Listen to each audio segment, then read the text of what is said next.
Us right now is KT McFarland, Fox News national security analyst. Good to see you, Good KT. to see you. Were you surprised at the New York court ruling, and do you think that helps Apple for the broader? Not surprised with the New York court ruling. I don't think I think it may help Apple, but the thing is, Apple and the FBI are not being straightforward with anybody. The FBI is saying and using the San Bernardino example to say, give us a big-time backdoor. When every product that you build, we want you to build a backdoor and hand us the key. And if you don't want to hand us the key, leave the key under the door so that we can come on a case-by-case basis and you can unlock it. Apple says two problems with that. They're not saying it publicly, but here's what they're thinking. Two problems. One, if we build a backdoor, we cannot guarantee that bad guys can't sneak through and break in. The other thing is if we give you, the United States government, and the FBI a backdoor or a key to the backdoor, the Chinese are going to want that and the Iranians are going to want that. The Chinese don't have that now, KT? They don't have. The Chinese want that, and Apple has pulled back, and the Chinese have threatened, if you don't give us that down the road, we're going to keep you out of the Chinese market.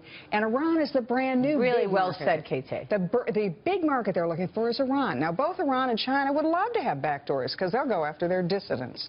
So everybody's right and everybody's wrong.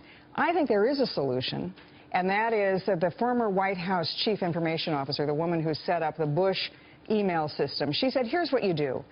You don't need the backdoor thing because it has security issues, it has privacy, and it has commercial issues. But everybody who has one of these, every device has its own individual IP address, like a fingerprint.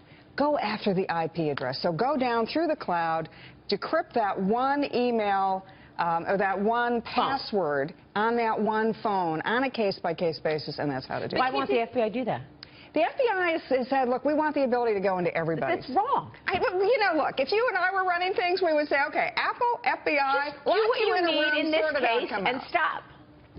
That's what I have a problem Here's with. why Apple says that. They want to be able to get into the devices if they have a warrant. On the Supreme Court. That's all they want. Well, Apple has actually said... I've had a problem with this from the get-go because of this reason. Right. Yeah. Well, Apple has said, look, this is expensive for us to go on a case-by-case basis. Other countries, we're going to just build one that nobody can get into. Let me just add one thing. What's going to happen, because in the judge's ruling, he said this needs to be decided by the lawmakers, by Congress. And that's exactly what Apple has said. So what's going to happen? Congress is going to write laws just like the telecom companies have to abide by, just like the banks.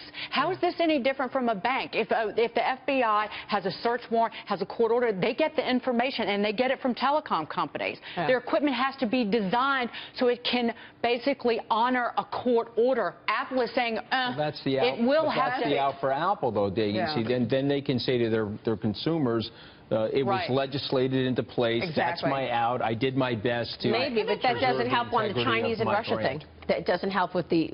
I agree with that. Look, I want to play FBI advocate here for a second, okay? And you're a national security expert. Are there huge threats to the United States right now? Absolutely. Existential threats.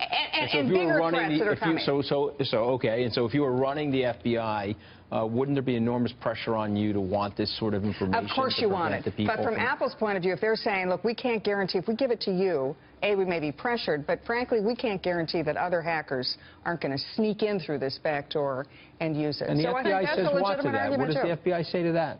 Well, the FBI says they're not really saying to that. They're saying, look, build us one that they can't do that. Well, but to Dagan's point, the law's from 1789, which is ridiculous. Well, that's what the judge said in his ruling, Judge Ornstein, yesterday, who's been a leader on this. He was the first to say, it was a good year for the United States, Morgan, 1789. Judge Ornstein was the first to say, if you want to track somebody on their cell phone, track their location, you got to have a search warrant. So he is a leader in thought and rulings on this. So this does carry some weight. But Katie, don't you think the biggest failure I see in all of this is that the administration, the FBI, and Apple weren't able to come to some sort of agreement privately? Why are we talking about this on the I mean, if I were boss, I would say, boys, get into the room, the cabinet room. I'll send in pizza and Diet Coke, and you can have bathroom breaks, but you're not getting out of here until you sort it out. There is an answer to that. They have a very good PR strategist at Apple, Morgan. That's why they were talking about it. Yeah, absolutely. This really helps Apple. KT, great stuff. Thanks so much.